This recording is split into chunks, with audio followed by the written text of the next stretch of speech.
En vue de l'élection législative du 31 juillet prochain, le système de parrainage refait surface, une démarche qui ne fait pas l'unanimité au sein des formations politiques. Du côté du parti au pouvoir, l'on soutient la légitimité du parrainage pour cette élection. Je pense que le parrainage est très normal. Donc, on a la responsabilité aujourd'hui d'organiser les élections législatives.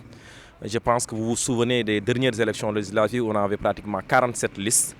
Donc, il va de choix qu'aujourd'hui, le gouvernement doit prendre toutes les dispositions nécessaires, en tout cas, pour pouvoir organiser ces élections, comme nous venons tous juste de le faire avec les élections locales. Et tout le monde avait entendu ici l'opposition crier en disant que les élections, en tout cas le pouvoir se prépare à voler les élections. Et à la suite des élections, pratiquement, on a perdu les grandes villes. Cela montre encore une fois de plus que le Sénégal est une grande démocratie et quand le moment arrive d'organiser des élections, nous savons prendre nos responsabilités pour organiser les élections. Oupaoutep Kadior Mendy, le coordonnateur départemental de la communication de Yewwi Askan Wi, prend son contre-pied et soutient que le système de parrainage doit être abdiqué. Il faut vraiment qu'on abandonne le parrainage parce qu'il ne permet pas aux citoyens sénégalais de participer librement aux élections dans leur pays. Comme les leaders de la coalition Yewwi Askan Wi, Maître Moussa Diop, Ousmane Sonko et tous les autres l'ont dit, nous estimons que le parrainage est un système d'éviction et qui porte une atteinte au libre droit de vote des Sénégalais. Forcer les Sénégalais à aller déjà avant l'élection choisir quel camp ils veulent adouber, je pense que c'est un système qui n'est pas conforme à notre liberté d'expression du vote au Sénégal.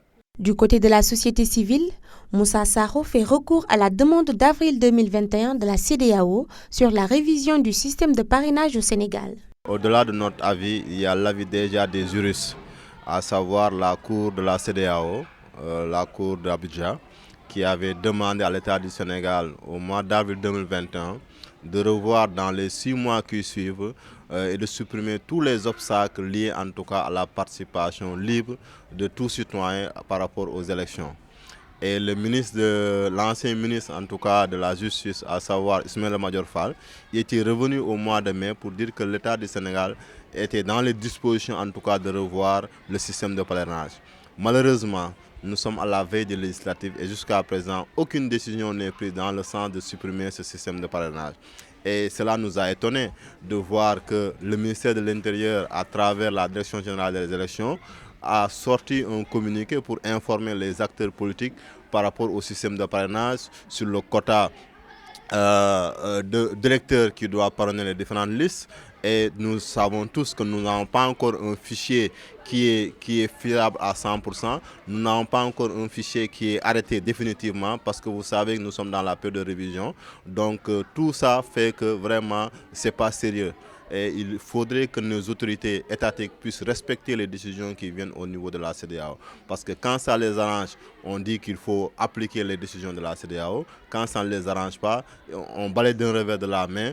On réfute en tout cas la suprématie des conventions et lois internationales par rapport à notre Constitution. Alors que dans les textes et lois de notre Constitution, nous avons bien dit que tous les textes ratifiés par l'État du Sénégal font office en tout cas d'application immédiate dans ce pays.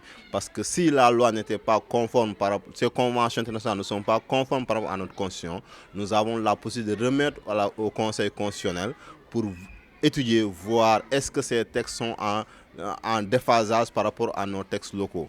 Et si c'est en déphasage, il y a deux possibilités. Soit de repousser la ratification ou bien de demander à l'État du Sénégal à travers l'Assemblée nationale de modifier la loi et d'être en conformité avec ces conventions internationales.